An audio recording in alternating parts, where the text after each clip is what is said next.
మాట ఇచ్చి తప్పేవాడు దేవుడు కాదు. అందరు చెప్పండి. యేసు ప్రభు వారు ఏమన్నాడంటే శరీర దినాల్లో మీ శత్రువుల కొరకు ప్రార్థన చేయండి అన్నాడు. ఏమన్నాడు చెప్పండి? ఎవరన్నా ప్రార్థన చేసేవాళ్ళు ఉన్నారు చెప్పండి ఈ భూమి మీద? శత్రువులు పలకరించే వాళ్ళు ఎవరన్నా ఉన్నారా? ఏమన్నా చెప్పండి. శత్రువులను ఎవరన్నా పలకరించే వాళ్ళు ఉండరు, శత్రువులను ఎవరన్నా మాట్లాడే వాళ్ళు ఉండరు.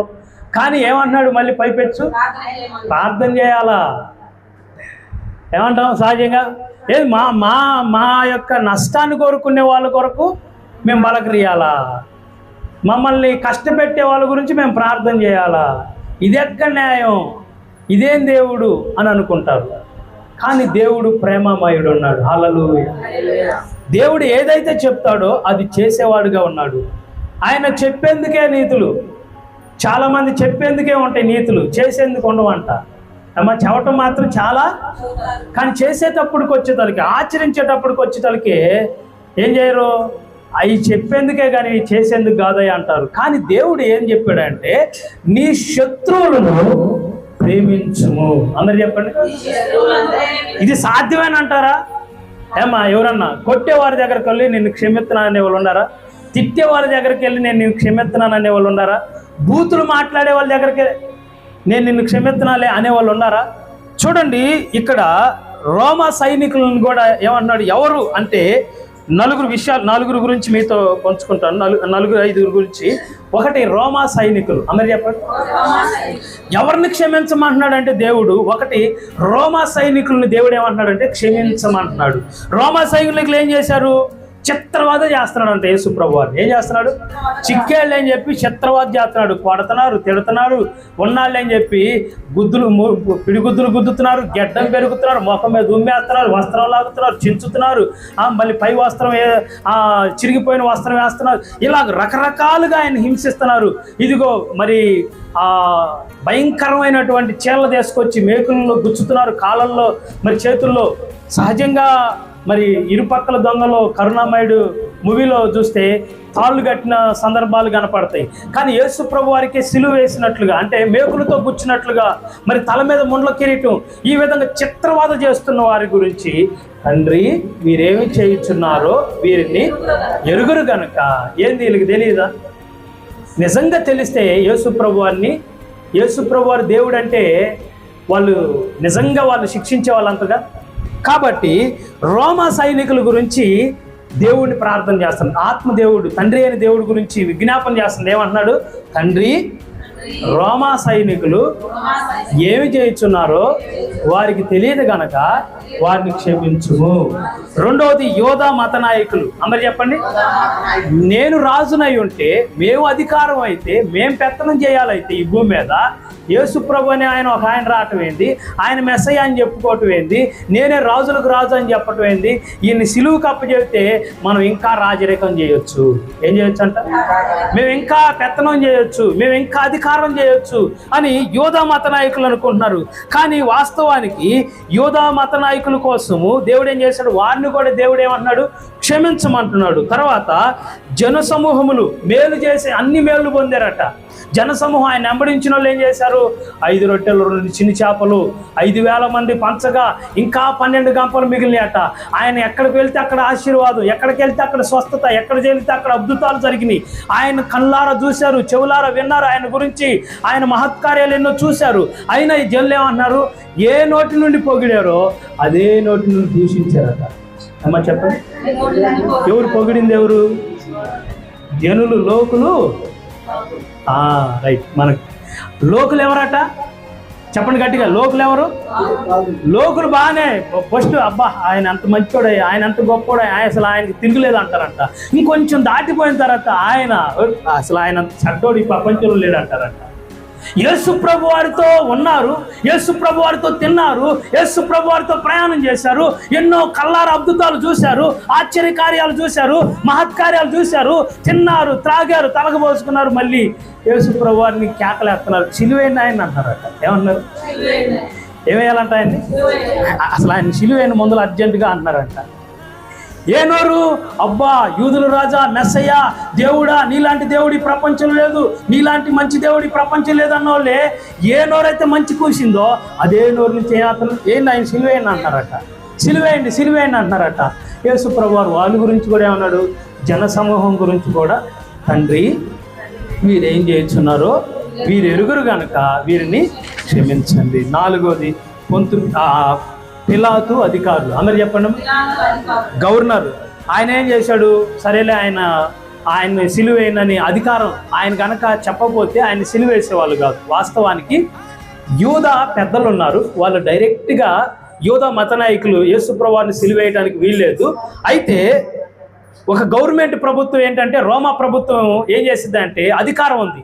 చూడండి, మతపరంగా అధికారం ఉండదు కానీ గవర్నమెంట్ పరంగా అధికారం ఆ రోజుల్లో ఎవరున్నారంటే పిలాతు ఉన్నాడు. చెప్పండి, అందరు చెప్పండి.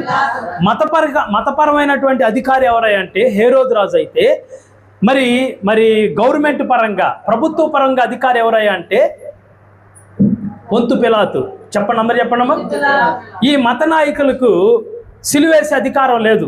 యూదా సాంప్రదాయ ప్రకారం ఎవరైనా తప్పు చేస్తే రాళ్లతో కొట్టాలి, కానీ యేసు ప్రభువారిని చంపడానికి వారికి అధికారం లేదు. కాబట్టి ఆ అంశాన్ని తీసుకొని అప్పుడున్న అధికారంలో ఉన్నటువంటి పొంతు పిలాతు దగ్గరకు వచ్చారు. ఆ పొంతు పిలాతు దగ్గరకు వచ్చి, అయ్యా ఇదిగో ఈయన్ని ఈయన మెస్సయ్య అని చెప్పుకున్నాడు, రాజు అని చెప్పుకున్నాడు, ఈ సిలువేయండి అంటున్నాడు. ఈయన దగ్గర నాకు ఏ దోషం కనపడలేదు అంటున్నాడు. ఏమన్నాడు చెప్పండమ్మా. చూడండి, తన భార్య అంటుంది అతను నీతిమంతుడు, ఆయన జోలికి మీరు వెళ్ళొద్దు అని చెప్తుంది. అయితే ప్రభునందు ప్రియ దేవుని బిడ్డరా, అయినను మీ ఇష్ట ప్రకారం నాకు సంబంధం లేదని ఆయన చేతులు కడుక్కుంటున్నాడు. ఏమో చెప్పండి. ఈ పాపంలో నాకు ఎటువంటి పాలు లేదు, మీరు సిలువేస్తే వేసుకోండి అని చెప్పాడు. అందుకని చెప్పి యేసు ప్రభువారిని సిలువుకు అప్పచెప్పాడు. అయితే సిలువుకు అప్పచెప్పినటువంటి మనం గమనించినట్లయితే పిలాతుకు కూడా తెలియదు ఈయన నిజమైనటువంటి దేవుడని. ప్రభునందు ప్రియమైనటువంటి దేవుని బిడ్డలారా, ఇంకా మనం గమనించినట్లయితే బైబిల్ గ్రంథం సెలవు చూస్తున్నట్లయితే అందరికీ తెలియదు, చాలామందికి ఈ భూమి మీద అందరికీ తెలియదు. ఏంటయ్యా అంటే ఆయన ఇక్కడ ఉన్నటువంటి వారందరికీ తెలియదు ఆయన ఎందుకు సిలువేయబడుతున్నారు. కానీ వాస్తవానికి ఆయన ఎందుకు సిలువేయబడుతున్నాడు అంటే మనందరి పాపముల కోసం. గట్టిగా చప్పట్లు కొడుతుంది ఇదిగో నీతిమంతుడును లేడు, ఒక్కడును లేడు, అందరూ త్రోవ తప్పి ఇదిగో పనికిమాలిన వారు రాయబడింది. అయితే అందరి పాపముల కోసము యేసుక్రీస్తు ప్రభువారు ఏంటట సిలువేయబడ్డాడు. అయితే ప్రభునందు ప్రియమైన దేవుని బిడ్డలారా, అందరి నిమిత్తము క్షమించమని, అందరు చెప్పండి, అందరినీ క్షమించమని. వాస్తవానికి మనం పాపం వల్లే యేసు ప్రభువారు సిలువకి ఎక్కాడు. అందరూ ఆ మాట చెప్పండి అమ్మా. ఎందుకు ఎక్కాడట? చూడండి, మన పాపం వలనే, మన శాపం వలనే ఆయన సిలువకి ఎక్కాడు. కాబట్టి ఆయన క్షమ మనకు లభిస్తుంది. ప్రభునందు ప్రియ దేవుని బిడ్డలారా, మనం గమనించినట్లయితే ఆయన ప్రార్థన చేయబట్టి, ఆయన క్షమాపణ ఏం చేస్తున్నారు వీళ్ళకి తెలియదయ్యా, వీరిని క్షమించుము అని చెప్తే ఆయన వలన, ఆయన సిలువకి ఎక్కుట వలన, ఆయన ఆ ప్రార్థన చేయటం వలన మనందరికీ ఈ భూమి మీద ఉన్న సమస్త మానవాళికి ఏం దొరికింది? క్షమాపణ. అందరు చెప్పండి గట్టిగా, అందరు గట్టిగా చెప్పండమ్మా, క్షమాపణ. ఆహా మహాత్మ శరణ్య హవిమోచక లోకరహిత జంపే నీను నా ద్రోహరహిత జంపే నీను నా దోషమే గదా. ఆహా మహాశరణ్య అవిమోచక నీవు నాతో పరదైసునా నేనేయుండు పవనుండ్లో ఇట్లు బలికి పవనుండు నిట్లు బలికి పాపిగా చితి ఆహా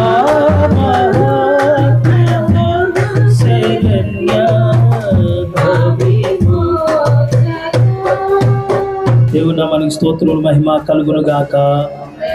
లూకా రాసినటువంటి సువార్త 23వ అధ్యాయము 43వ వచ్చిన భాగాన్ని మీలో ఒకరు చదివి సహాయం చేయండి. అదేవిధంగా ఒక చిన్న ప్రార్థన చేయండి.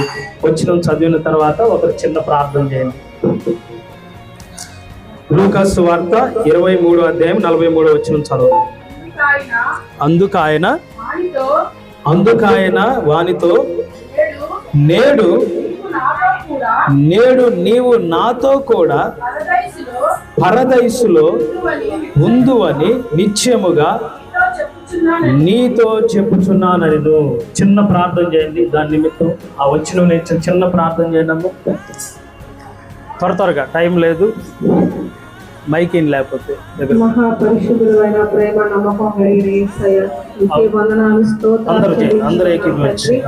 అయా ఇదిగో తండ్రి, మహా శుక్రవారం రోజు ప్రభువా, అయా నువ్వు మా కొరకు చేసిన ప్రాణ త్యాగాన్ని బట్టి నీకే వందనాలు, స్తోత్రాలు.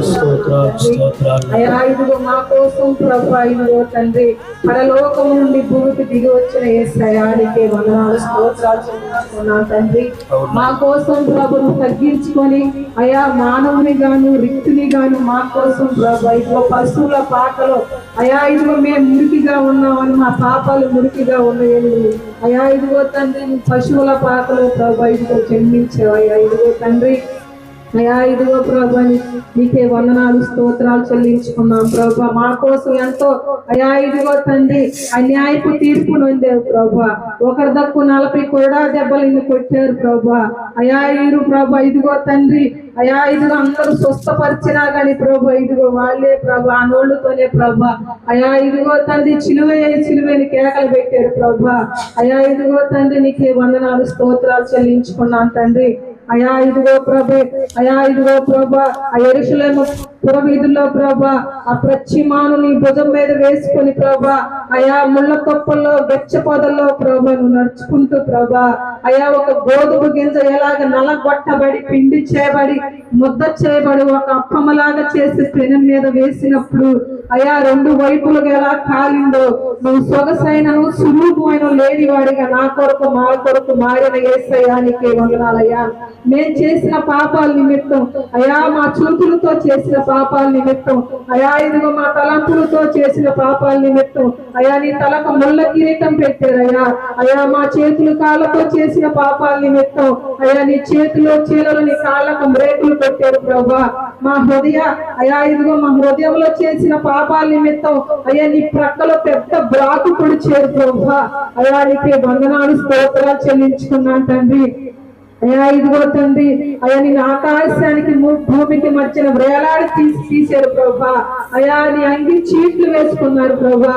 నీవు దేవుని కుమారుడు అయితే దిగిరామని అపహాసం చేశారు ప్రభా. అయా శిలువలో అయితే దొంగన ప్రభా, కుడివైపునున్న దొంగనైతే ప్రభా. అయా ఇదిగో తండ్రి నీకే వందనాలు స్తోత్రాలు చెల్లించుకున్నా తండ్రి. అయా ఇదిగో ప్రభా నేడు నీవు నాతో పరదేశంలో ఉంటానని చెప్పిన తండ్రి నీకే వందనాలు స్తోత్రాలు చెల్లించుకున్నా తండ్రి. అయా ఇదిగో మా కొరకు ఎవరు చేయలేని త్యాగాలు మా కొరకు నువ్వు చేసిన గొప్ప తండ్రి నీకే వందనాలు స్తోత్రాలు చెల్లించుకుంటూ యేసయ్య నామములు అడిగి వేడుకొని ప్రార్థిస్తున్నా మా పరమ తండ్రి, ఆమేన్.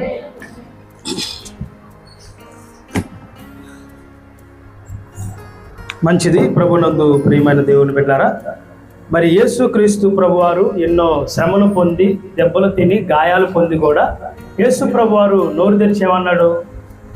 తండ్రి వీరేమి చేయుచున్నారో వీరు ఎరుగురు గనక వీరిని క్షమించమన్నాడు. క్రైస్తవ్యంలో క్షమాపణ అనేటువంటిది చాలా ప్రాముఖ్యమైనది.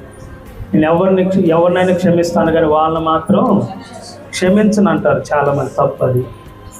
చూడండి, ఆయన దూషించబడి బదులు చెప్పండి, అందరు చెప్పండి. క్రైస్తవ్యం మనకు నేర్పేటి ఏంటిదంటే ప్రేమించుట. అందరు చెప్పండి. వారు దూషించబడి, ఆయన కొట్టబడి, నెట్టబడి, దూషించలేదని పరిశుద్ధ గ్రంథం ఆయన బైబిల్ తెలియజేస్తూ ఉంది. ఇంకా పైపెత్తు క్షమించమంటున్నాడు. ఇంకా పైపెత్తు ప్రార్థన చేస్తున్నాడు. ఏం చేస్తున్నాడమ్మా? ఆయన ఒక మాదిరిని చూపుతున్నాడు. రెండోది ఏంటంటే బాగా త్వరగా మనం ముందుకు వెళ్దాము. లూకాసు వార్త 23వ అధ్యాయంలో ఏముందంటే ఇక్కడ 43 వచ్చిన భాగంలో మనం పరిశీలన చేసినట్లయితే అక్కడ సిలువలో యేసుక్రీస్తు ప్రభు వారితో పాటు 2 దొంగలు ఉన్నారు. ఎంతమంది ఉన్నారు చెప్పండి, అందరు చెప్పండి. ఎంతమంది ఉన్నారు? 2. కుడి వైపున ఒక దొంగ ఉన్నాడు, ఎడమ వైపున ఒక దొంగ ఉన్నాడు. ఆ వచనాలు కావాలంటే 40 వచనం నుంచి చూడండి. ఆ మాట 23 40 వచనంలో ఏముందంటే అయితే అయితే రెండో వాడు వానిని గద్దించి, మైక్లో చదువు లేకపోతే, మైక్లో చదవండి గట్టిగా, లేకపోతే చదవండి గట్టిగా చదవండి, లేకపోతే నీవు అదే శిక్షా విధిలో దేవునికి భయపడవా? మనకైతే ఇది న్యాయమే. మనము చేసిన దానికి తగిన ఫలము పొందుచున్నాము. ఈయన ఏ తప్పిదము చేయలేదని చెప్పి ఆయనను చూచి, యేసు ప్రభువా, నీవు నీ రాజ్యములోనికి వచ్చినప్పుడు నన్ను జ్ఞాపకము చేసుకొనుమని వానితో నేడు నీవు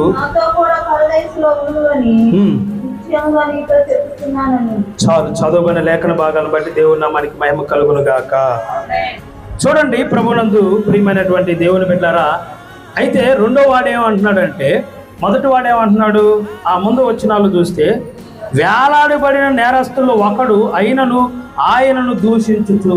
అందరు చెప్పండి. చూడండి, ఇక్కడ సిలువ వేయబడింది ముగ్గురా ఒకళ్ళ? గట్టిగా చెప్పండి, ఎంతమంది? సిలువ వేయబడింది ముగ్గురు. అయితే ఎడం పక్కన ఒక దొంగ ఉన్నాడు, కుడి పక్కన ఒక దొంగ. ఇద్దరు దొంగల మధ్యలో యేసయ్యని సిలువలో వేలాడినట్లుగా మనం చూస్తున్నాం. అయితే ఎడం పక్కన ఉన్నటువంటి దొంగవాడు ఏం చేస్తున్నాడు? యేసు ప్రభువారిని దూషిస్తున్నాడట. ఏం చేస్తున్నాడమ్మా? చూడండి, ఉంది ఆ మాట 23:39 చూడండి.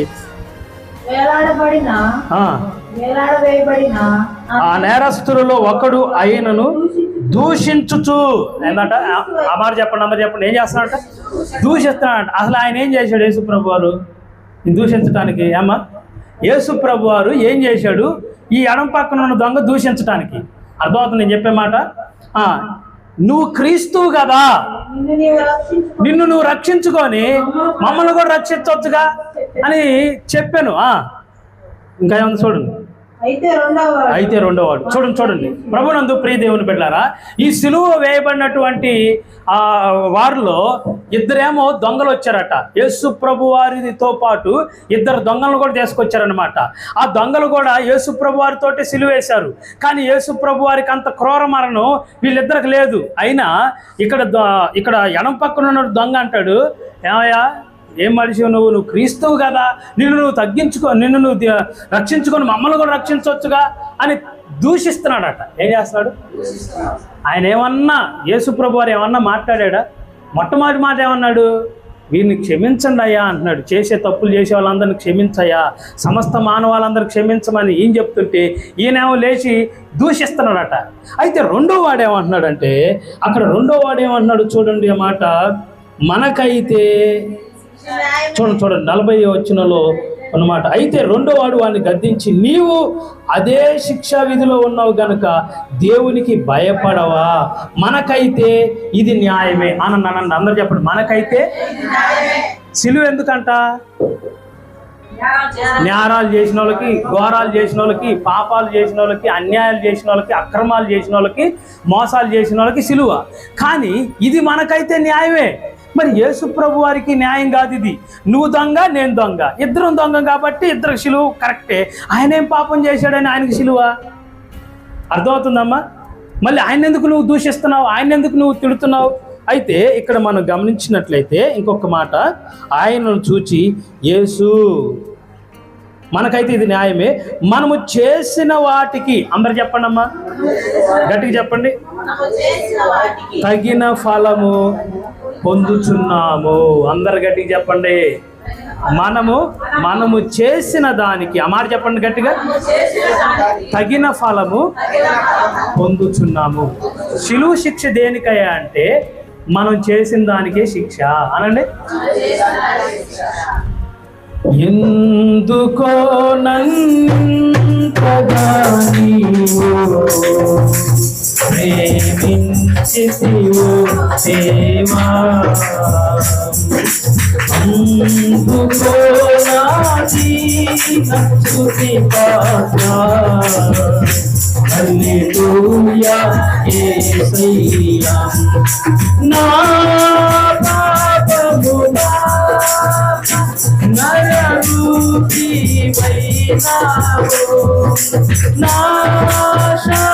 బాబుగా నలిగి వేలాడి నాకు చాలిన దేవుడు నీవే నా స్థానములో నీవే హల్లెలూయా యేసయ్యా ఇందులో నన్నింతగా నీవు ప్రేమించితివో దేవా. హల్లెలూయా. చూడండి, ఏ భేదము లేదు, అందరూ పాపము చేసి దేవుడు అనుగ్రహించు మహిమను పొందలేకపోతున్నారు. కాబట్టి బైబిల్ గ్రంథం ఏం సెలవిస్తుందంటే అందరూ కూడా దేవుని దృష్టిలో అపరాధముల చేత పాపముల చేత చెడ్డవారుగానే ఉన్నారు. వారందరికీ శిక్ష రావాలని బైబిల్ చెప్తుంది. ఇది న్యాయంగా దేవుడు శిక్షించాలి. వాస్తవానికైతే అంటున్నాడు ఏంటంటే, ఇదిగో మీరు న్యాయంగా అయితే మిమ్మల్ని శిక్షించాలి. నేను అందరు చెప్పండి, ఈ భూమి మీద ఒక్కడు కూడా బ్రతకకుండా నేను శిక్షించాలి. కానీ మీరందరూ శిక్ష పొందకుండా ఇక్కడే కాదు, పరలోక రాజ్యంలో కూడా యుగయుగాలు దేవునితో బ్రతుకున్నట్లు, నా రాజ్యంలో ఉన్నట్లు మీరు శిక్షించబడకుండా మీ స్థానములో, అందరు చెప్పండి, నా కుమారుడైన యేసుక్రీస్తుని ఈ భూమి మీదకు పంపించాను. ఇదిగో ఇది దేనికయ్యా ఈ శిక్ష అంటే మనందరి పాపముల నిమిత్తము. అందరూ ఆ మాట చెప్పండి. ఇది మన యొక్క పాపముల నిమిత్తము. ఆయన ఏ తప్పిదము చేయలేదనే మాట ఉంది. మనము చేసిన వాటికి అనండి తగిన ఫలము అనుభవించుచున్నాము. ఇప్పుడు వీళ్ళిద్దరు ఏంటంటే చేసిన తప్పుకి అనుభవిస్తున్నారు. ఎడం పక్క ఉన్న దొంగ, కుడి పక్క దొంగ ఏం చేస్తున్నాడు అంటే చేసిన తప్పుకు ఫలము అనుభవిస్తున్నాడు. అయితే యేసు ప్రభువు ఏమంటున్నాడంటే, అరే మీరు చేసిన తప్పుకు తగిన ఫలము అనుభవించకుండా ఆ ఫలమును నేను అనుభవిస్తున్నాను. గట్టిగా చప్పట్లు కొడుతూ